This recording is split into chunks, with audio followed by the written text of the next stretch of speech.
Hello everyone, it's Solomon Chau in the house. It's June 19th, it's Thursday. And I know people love numbers, so let's look at my Toyota Corolla LE Hybrid Edition. I'm at 10,000 miles. I just hit 10,000 miles for you number files out there. You know, I've driven cars from 0 to 100,000 miles for my mobile X-ray job, running the city through Manhattan, Queens, Brooklyn. So anyways, 54.8 miles per gallon, 22.8 miles. So if you can't see it, because the Sony ZV-1 is being a piece of... It's 54.8 miles per gallon for 22.8 miles up hills, down hills, all over New Jersey. Highways and byways and suburbs and, So a wide, diverse range of different environments and roads. So it's pretty good, 54.8 in warm weather, in hot weather. So in hot weather, it's actually, the distance goes higher. When it's cold, it drops down from 54.8 to 48, like an average of 48 miles per gallon, which is still pretty good. On my Honda Civic 2021, I was actually getting 40. The good days were 40. And this is getting 50, an average, I would say 50 here and there. 10 miles per gallon more. So it costs less than like $20 at the moment to fill up my whole tank, even less at times. So that's pretty good. So more numbers for you number files. Otherwise, if I don't talk about this, there's nothing for me to talk about. I'm fixated on things. Sometimes autistic children are highly fixated on things, or they don't give a fuck. You're not gonna sway me. I'm not gonna be convinced. I'm not gonna have motivation.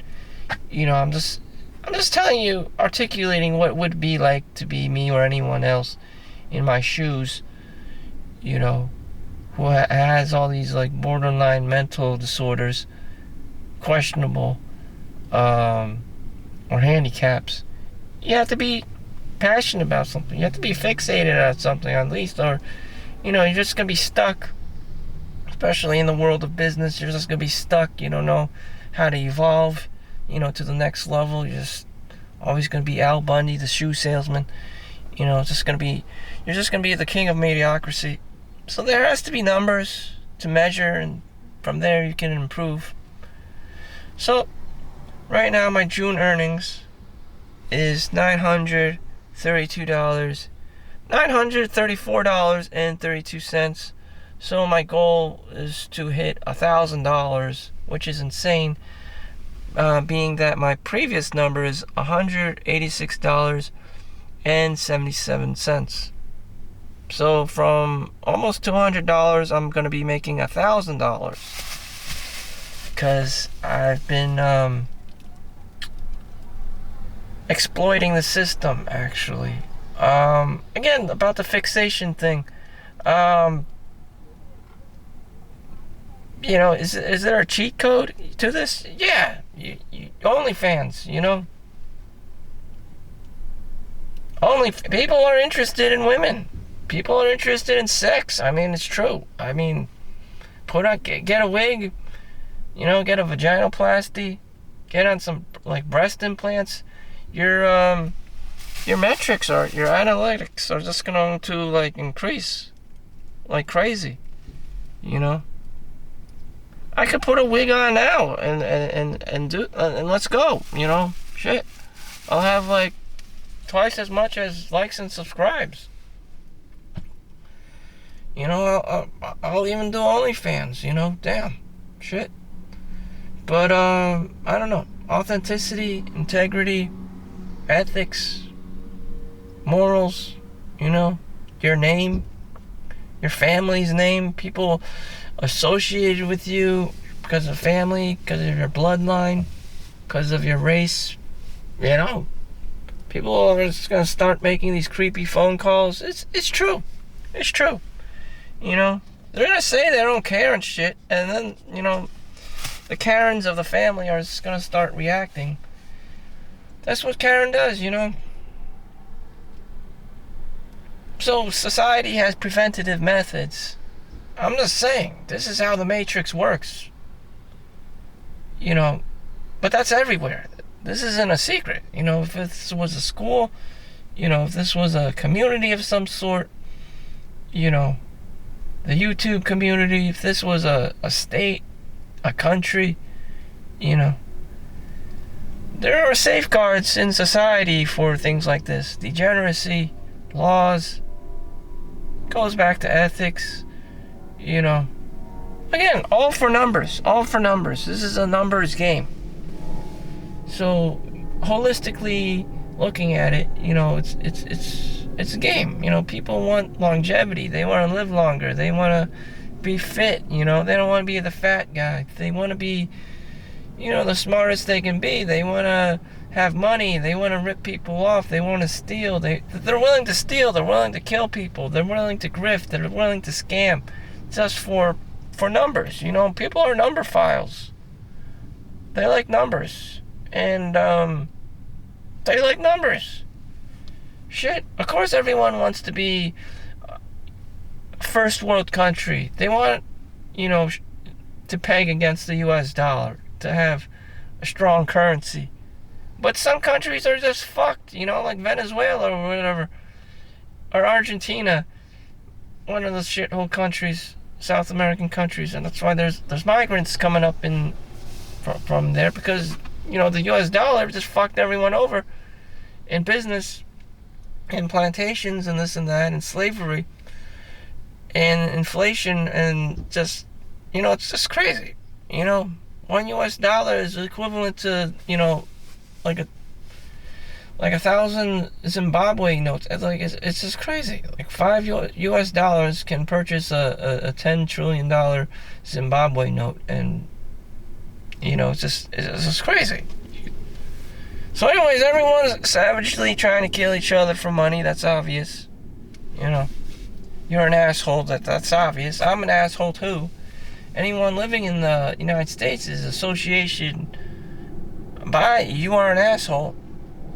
This is exactly what Iran is lobbing missiles at Israel. And through Israel, you know, they're funded by the United States, taxes and whatnot.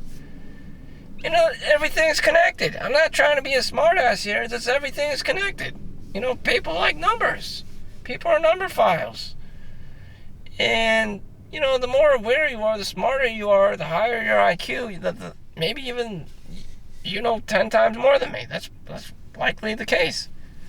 The more of a headache you're going to get knowing everything. And it's just like, at some point, I don't want to know. I have my boundaries. I just don't fucking want to know. It gets sad. It gets depressing. People die. It's about politics now. You know, you just go higher and higher. You know, your ego just gets bigger and bigger. And it's just like, damn.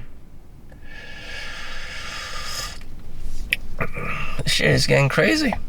People gotta die. You know, people are dying for numbers, for the almighty dollar.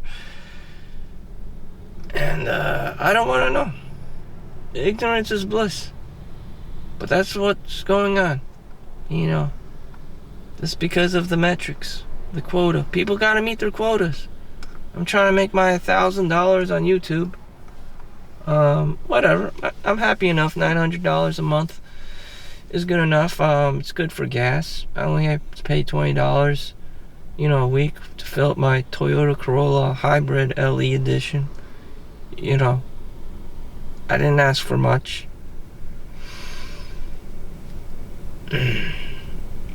Any other news today? I ran 20 miles today.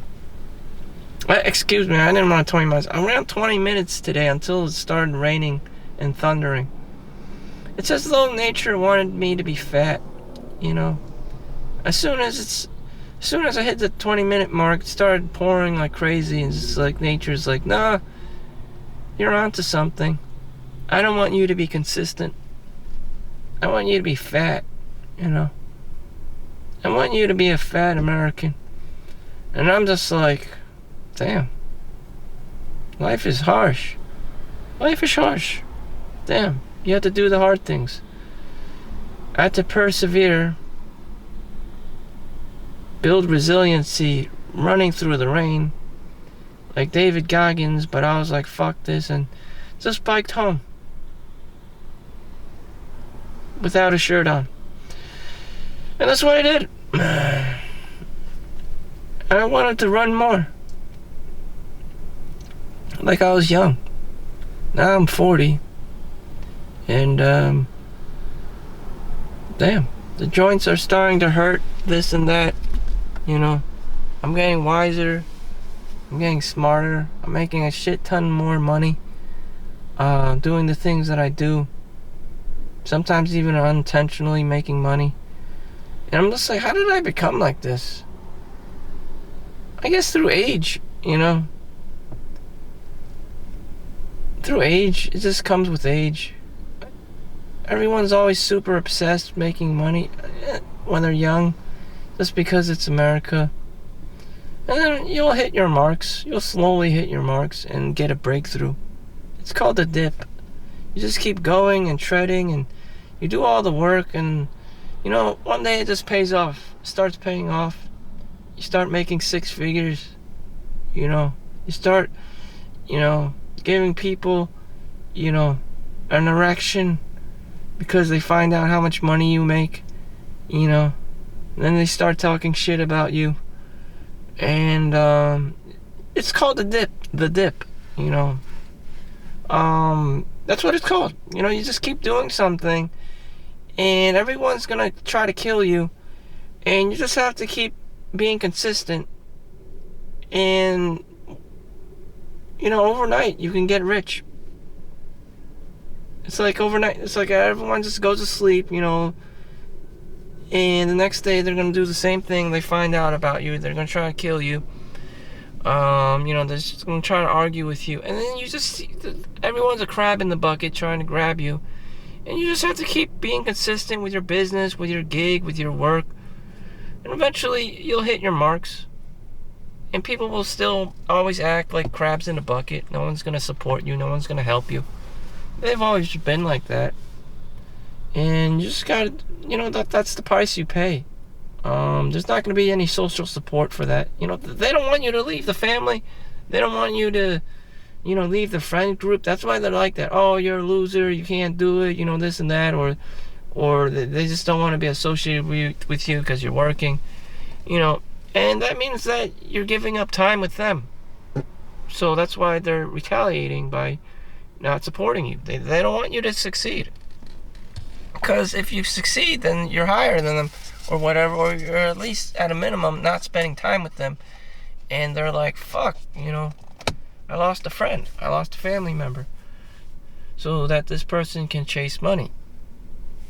So, you know, if you're going through this right now, that's what's psychologically happening.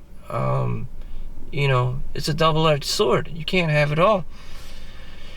You can't have it all. People want a girl to be feminine. But she can't be feminine if she's working and paying for 50% in the relationship. Of course, it's the guy. It's always the guy's fault. He has to pay for 100% of everything so that the girl can be in her femininity.